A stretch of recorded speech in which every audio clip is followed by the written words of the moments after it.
E agora quem participa dessa análise do que a gente pode esperar do debate de hoje é o cientista político e pesquisador da Universidade Federal de Pernambuco, Adriano Oliveira. Muito bom dia, Adriano. Muito obrigada por topar conversar com a gente hoje. Bom dia, como você vai? Tudo bom? Tudo certo. Adriano, eu já quero começar te perguntando, quais serão essas duas posturas que Lula e Bolsonaro devem apresentar hoje? Teremos propostas ou a postura agressiva vai conseguir se sobressair nesses temas que estão sendo tratados nas campanhas ultimamente? É importante destacar que este debate é de suma importância para ambos os candidatos. Em razão de quê? Em razão da margem estreita de diferença entre um e o outro. É importante destacar também que o debate ele ganha importância pelo fato de que tanto o presidente Jair Bolsonaro precisa aumentar a rejeição do ex-presidente Lula, assim como o ex-presidente Lula precisa atacar o presidente Jair Bolsonaro para evitar que sua rejeição suba, já que ela está tendo variações positivas. Entretanto, o que eu vejo, e daí é uma hipótese, é que o ex-presidente Lula ele será mais propositivo, enquanto o presidente Bolsonaro ele não será propositivo. Pela simples razão, ele precisa atacar. Só que há questões fundamentais, que é o controle emocional de ambos os candidatos. Há temas que os candidatos se incomodam. Por exemplo, quando o presidente Jair Bolsonaro é confrontado em relação aos filhos ou à corrupção no seu governo, ele se irrita. É também importante destacar que quando jornalistas mulheres perguntam ao presidente Bolsonaro, ele já se irritou. Ele manterá o controle emocional hoje? O ex-presidente Lula também.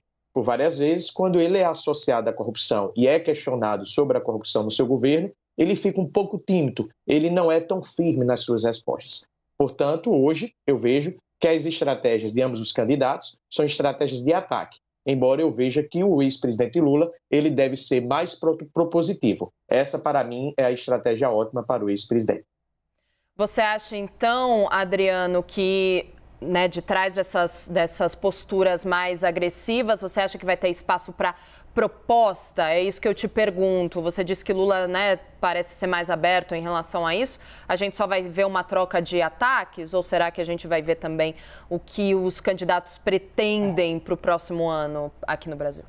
Então, eu vejo que como existe uma necessidade forte do presidente Bolsonaro atacar o ex-presidente Lula em virtude de que ele tem o objetivo de aumentar a rejeição do ex-presidente para poder vencer a eleição, eu vejo que nós teremos pouco espaço para as propostas.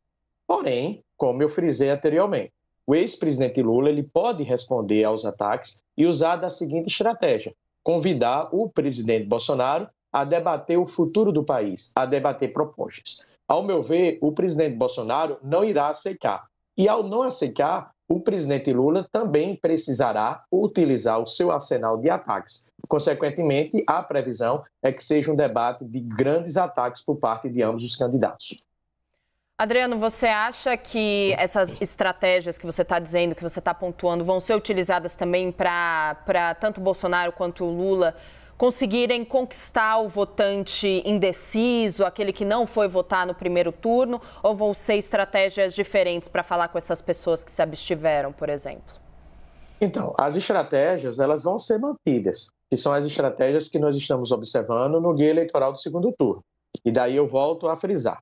O ex-presidente Lula precisa atacar para defender, e o presidente Bolsonaro precisa atacar para aumentar a rejeição do ex-presidente Lula.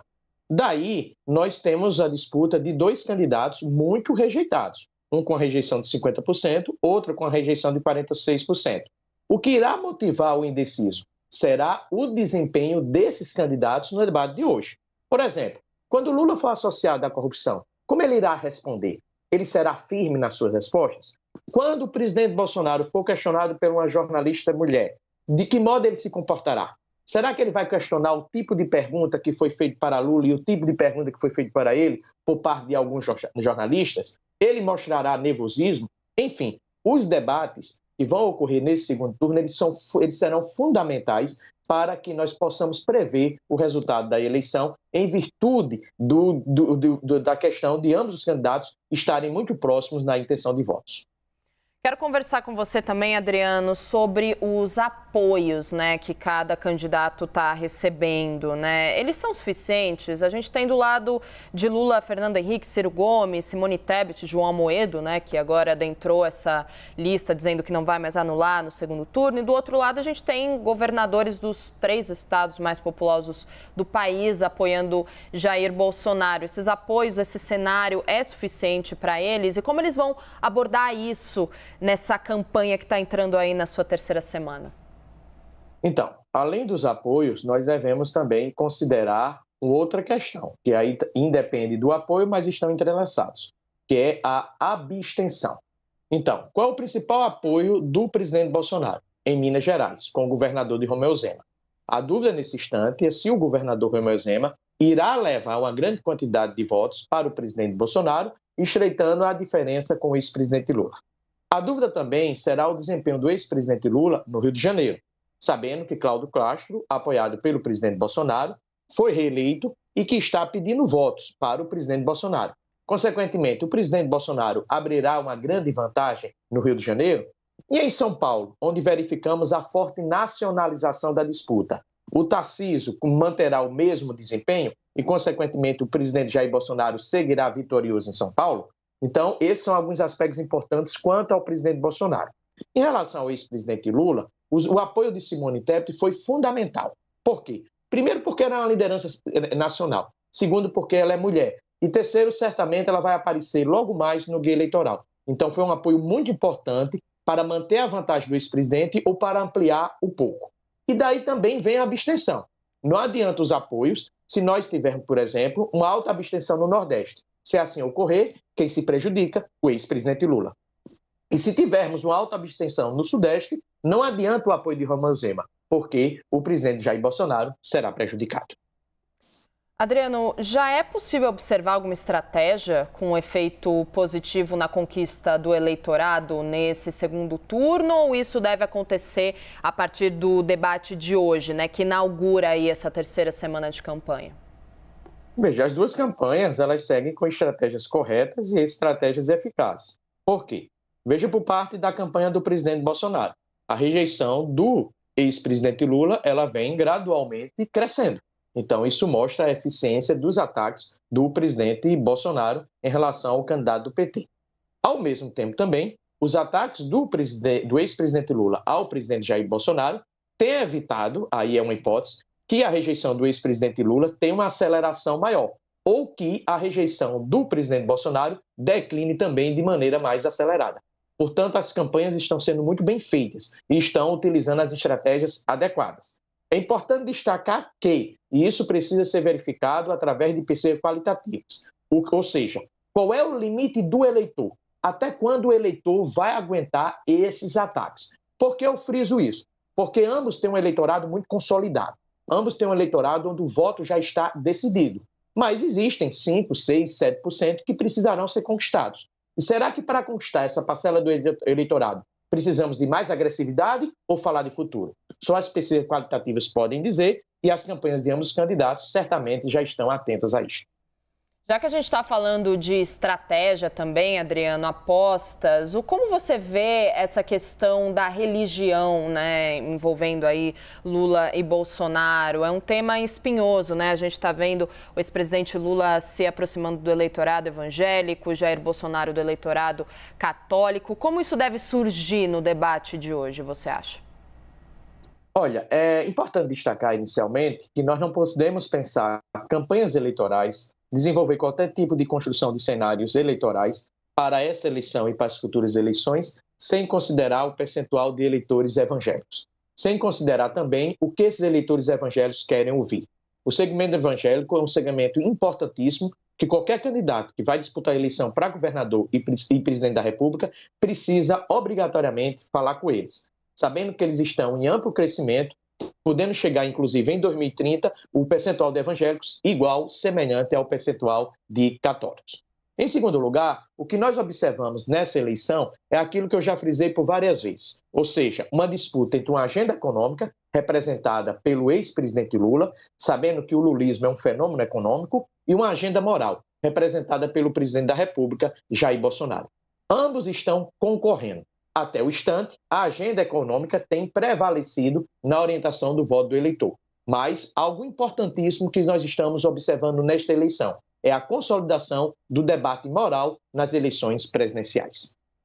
Falando em relação a um debate moral, Adriano, e voltando ao início da nossa conversa em relação aos ataques que você e vários outros especialistas no assunto estão prevendo para o debate de hoje, eu quero recordar uma coisinha que nessa semana o ministro do TSE, Alexandre de Moraes, disse que estão ocorrendo duas modalidades de desinformação nessa campanha de segundo turno: manipulação de premissas reais, que levam a uma conclusão falsa, e o uso das mídias para divulgar as fake news, que nós somos já conhecedores, infelizmente. Você acha que isso vai ter espaço no debate especificamente? Ataques acontecerão, como você disse, mas eles trarão os assuntos que eles estão dizendo nas redes sociais para o púlpito de debate que a gente vai ter hoje à noite?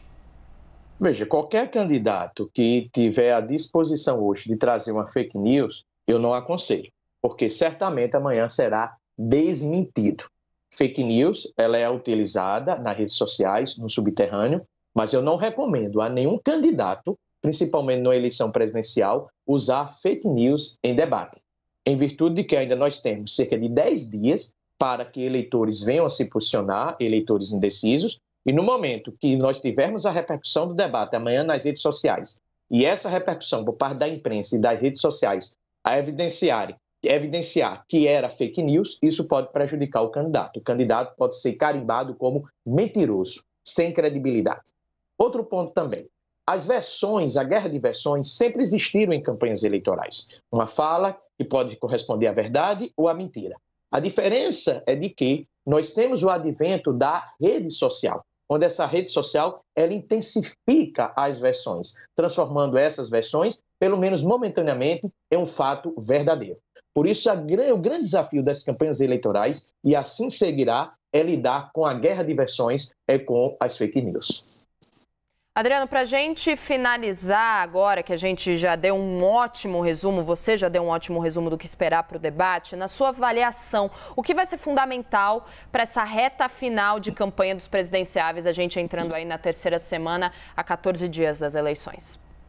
Eu costumo dizer sempre que o Brasil não é um país para principiantes. Nós temos que nos acordar cedo para sempre estarmos atentos ao fato novo que pode vir a ocorrer. Então, nós estamos discutindo algo agora, de repente, amanhã eu já posso estar comentando algum cisne negro, algum evento não previsível que ocorreu que atingirá a campanha de um dos dois candidatos. Se tudo correr dentro da normalidade, da pressão que nós estamos vendo neste momento, o que nós vamos observar no decorrer até o dia da eleição são intensos ataques, mas em algum momento os candidatos a presidente precisarão falar para aqueles que estão indecisos. E não podem falar apenas atacando. Precisará ter uma linguagem suave, precisará falar de futuro. E quem poderá dizer isso? Qual é o momento ideal para falar para esses eleitores e não ficar só na crítica? A pesquisa qualitativa. Eu vejo que o debate de hoje é um debate fundamental, pela simples razão de quem não tiver o controle emocional poderá ser prejudicado no decorrer da campanha. Além disso, podem ser trazidos fatos inesperados que têm o poder de influenciar a decisão do eleitor. É o que nós veremos hoje à noite. Adriano Oliveira, cientista político e pesquisador da Universidade Federal de Pernambuco, muito obrigada pelo papo, pela análise. Seja sempre bem-vindo à CNN. Obrigado e disponha sempre. Um bom domingo.